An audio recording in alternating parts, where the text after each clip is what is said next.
ಪ್ರಥಮ PUCಯ ಕನ್ನಡ ಪಠ್ಯಕ್ಕೆ ಸಂಬಂಧಪಟ್ಟ ಹಾಗೆ ಮೊದಲನೇದಾಗಿ ಅಲ್ಲಮಪ್ರಭುಗಳ ವಚನವನ್ನು ನೋಡಿದ್ದಾಯಿತು. ಈಗ ಎರಡನೆಯ ವಚನಕಾರರು ಗಟ್ಟಿವಾಳಯ್ಯ ಅಂತಕ್ಕಂಥದ್ದು. ಅವರ ಕುರಿತಾಗಿರ್ತಕ್ಕಂತಹ ಸಾಹಿತ್ಯಿಕ ಮತ್ತು ವೈಯಕ್ತಿಕ ವಿಚಾರಗಳನ್ನು ನೋಡೋದಾದರೆ, ಗಟ್ಟಿವಾಳಯ್ಯನವರು 1160ರ ಕಾಲಘಟ್ಟದಲ್ಲೇ ಇದ್ದಂಥವರು. 12ನೆಯ ಶತಮಾನದ ವಚನಕಾರ ಹಾಗೂ ಶಿವಶರಣರಾಗಿದ್ದರು. ಮುದ್ದಣ್ಣ ಇವನ ಪೂರ್ವ ನಾಮಧೇಯ, ಅಂದರೆ ಮೊದಲ ಹೆಸರು. ಶಿವಾನುಭವ ಸಾರುವಂತಹ ನರ್ತನವೇ ಇವನ ಕಾಯಕ. ಕಪಟಿಗಳು ಇವನ ಸದಾಚಾರ ಪ್ರಭಾವದಿಂದಾಗಿ ನೈಜ ಜಂಗಮರಾದದ್ದು ಈತನ ವೈಶಿಷ್ಟ್ಯ.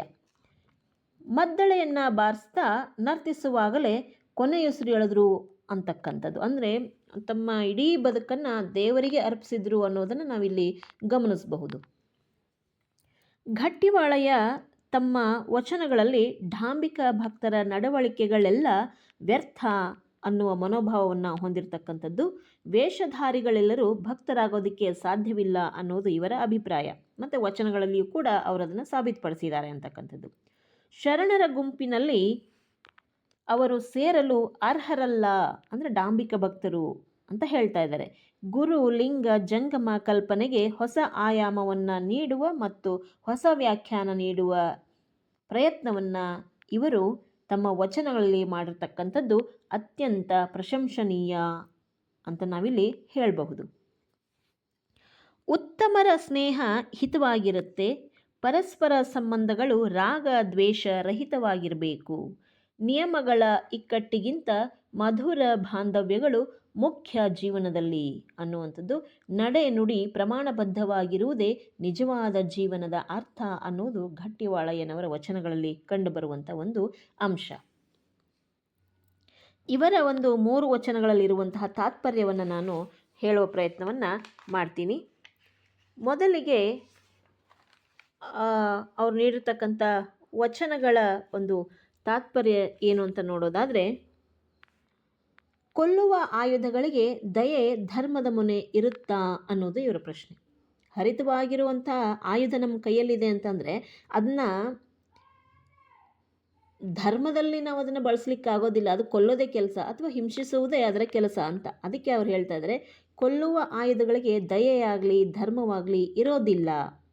ಹಾಗೆಯೇ ಉಗ್ರ ಸರ್ಪದ ಹಲ್ಲಿನೊಳಗಡೆ ಅಮೃತದ ರುಚಿ ಇರೋದಕ್ಕೆ ಸಾಧ್ಯವೇ ಅನ್ನೋದು ಅವರ ಪ್ರಶ್ನೆ. ಹೊಟ್ಟೆಪಾಡಿಗೋಸ್ಕರ ಜಂಗಮರ ವೇಷ ಧರಿಸಿದವರೆಲ್ಲ ಶಿವನನ್ನು ಹೇಗೆ ಅರಿಯೋದಕ್ಕೆ ಸಾಧ್ಯ? ಇಂತಹ ವೇಷಧಾರಿಗಳು ಶಿವಶರಣರ ಗುಂಪಿನಿಂದ ಬೇರೆಯಾಗಿರೋದಕ್ಕೆ ಸಾಧ್ಯವೇ ಹೊರತು ಶಿವಭಕ್ತರ ಗಣದಲ್ಲಿ ಅವರು ಸೇರ್ಕೊಳ್ಳಿಕ್ಕೆ ಸಾಧ್ಯ ಇಲ್ಲ. ಹಾಗಾಗಿ ಅಂಥವರಿಗೆ ಶಿವ ದೊರೆಯೋದಕ್ಕೂ ಕೂಡ ಸಾಧ್ಯ ಇಲ್ಲ. ಆ ಶಿವನ ದಯೆಯಾಗಲಿ ಕರುಣೆಯಾಗಲಿ ಅಂಥವ್ರ ಮೇಲೆ ಇರೋದಕ್ಕೂ ಕೂಡ ಸಾಧ್ಯ ಇಲ್ಲ ಅನ್ನೋದು. ಅಂದರೆ ನಿಜವಾದ ಭಕ್ತನಿಗೆ ಮಾತ್ರ ಭಗವಂತ ಒಲಿತಾನೆ ಅನ್ನೋದು ಇವರ ಒಂದು ನಿಲುವು. ಹಾಗೆಯೇ ಧ್ಯಾನ, ತಪಸ್ಸು, ಉಪವಾಸ, ವ್ರತ ಅನ್ನುವಂಥವುಗಳನ್ನು ಮನಸ್ಸಲ್ಲಿ ಇಲ್ಲದೆ ಆಚರಿಸುವ ಜನರಿಗೆ ತಪಸ್ಸೆಂಬುದೇ ಬಂಧನವಾಗಿಯೂ, ನಿಯಮವೆಂಬುದು ಕಟ್ಟುಪಾಡಾಗಿಯೂ, ನಡತೆ ಎಂಬುದು ಮೈಲಿಗೆಯಾಗಿಯೂ ಕಾಡುತ್ತದೆ. ಇಂತಹ ನಿರ್ಬಂಧಗಳೆಲ್ಲ ನಗೆಗೆ ಕಾರಣವಾಗಿ ಆ ನಗೆಯಿಂದ ಕೋಪ ದ್ವೇಷಗಳು ಉಂಟಾಗಿ ಶಿವ ಅಲ್ಲಿ ಇಲ್ಲದಾಗುತ್ತಾನೆ. ಅಂದರೆ ಶಿವ ಬಂದು ನೆಲೆಸೋದಿಲ್ಲ ಅಲ್ಲಿ ಅಂತ. ಆಂತರಿಕ ಶುದ್ಧಿ ಇರಬೇಕು ಅನ್ನುವುದೇ ಇವರ ಒಂದು ವಿಚಾರ. ಧ್ಯಾನ ತಪಸ್ಸುಗಳೆಲ್ಲ ಮನಸ್ಸಿಟ್ಟು ಆಚರಿಸಬೇಕೇ ಹೊರತು ಬಲವಂತದಿಂದ ಬರುವಂಥದ್ದಲ್ಲ, ಅಥವಾ ಬಲವಂತದಿಂದ ಬರಲೂಬಾರ್ದು ಅನ್ನುವಂಥದ್ದು. ತನ್ನ ದೇಹದ ಮೇಲಿನ ಮೋಹವನ್ನು ಬಿಡಬೇಕು ಗುರುವಾದವನು. ತನ್ನ ದೇಹದ ಮೇಲಿನ ಮೋಹವನ್ನು ಬಿಡಬೇಕು ಅನ್ನುವುದು ಗುರುವನ್ನು ತೋರಿಸಲಾಗಿದೆ.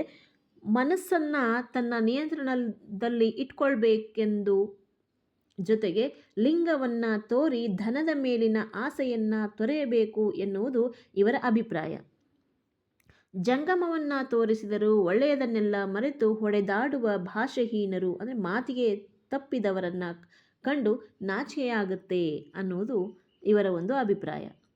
ಗುರು ಲಿಂಗ ಜಂಗಮವನ್ನು ಮರೆತು ಸುಖಭೋಗಗಳಿಗೆ ಹೊಡೆದಾಡುವ ಜನರನ್ನು ಕಂಡು ನಾಚುವ ಗಟ್ಟಿವಾಳಯ್ಯನವರು ಢಾಂಬಿಕ ಭಕ್ತರ ನಡವಳಿಕೆಗಳನ್ನು ಖಂಡಿಸ್ತಾರೆ ಈ ಒಂದು ವಚನಗಳಲ್ಲಿ. ಇಂಥವರು ಶಿವಭಕ್ತರಾಗೋದಕ್ಕೆ ಅಥವಾ ಶಿವನನ್ನು ಕಾಣೋದಕ್ಕೆ ಸಾಧ್ಯವಿಲ್ಲ ಅನ್ನುವುದು ಗಟ್ಟಿವಾಳಯ್ಯನವರ ಅಭಿಮತ ಅಂತಕ್ಕಂಥದ್ದು.